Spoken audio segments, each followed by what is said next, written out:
సింహాచలం శ్రీ వరాహ లక్ష్మీ నరసింహస్వామి చందనోత్సవ వేడుక ఏర్పాట్లు శరవేగంగా కొనసాగుతున్నాయి.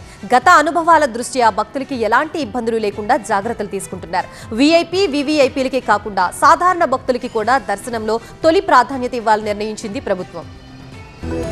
అదిగో అదిగో సింహాచలము శ్రీ వరాహ నరసింహుని దివ్య క్షేత్రము.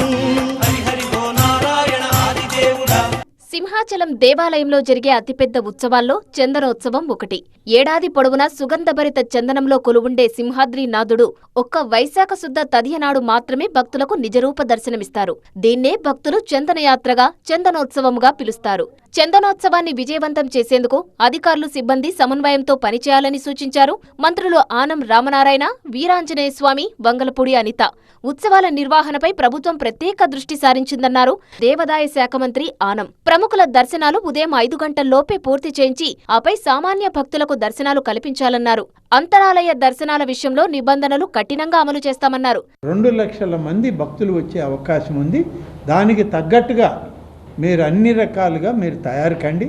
ప్రసాదాల విషయంలో కానీ, దర్శనాల విషయంలో కానీ క్లారిటీగా చెప్తున్నాం. ఉదయం 3 నుంచి 5 గంటల వరకే అంతరాలయ దర్శనం. అంతరాలయ దర్శనం 5 గంటలకి తలుపులు వేసి తాళం వేస్తే ఇక సాయంత్రం వరకు తీసేది లేదు. నీలాద్రి గేటు దగ్గర నుంచే స్వామివారి దర్శనం చేసుకొని బయటకు వెళ్ళాలి. ఎవరికైనా అదే రూల్. గత అనుభవాలను దృష్టిలో పెట్టుకుని భక్తులకు ఎలాంటి ఇబ్బందులు లేకుండా జాగ్రత్తలు తీసుకుంటామన్నారు ఈవో రామచంద్రమోహన్. ఈ నెల 19న సాయంత్రం 7 గంటలకు సాధారణ దర్శనాలు నిలిపివేసి ఆలయ శుద్ధి కార్యక్రమాలకు సమయం కేటాయిస్తారు.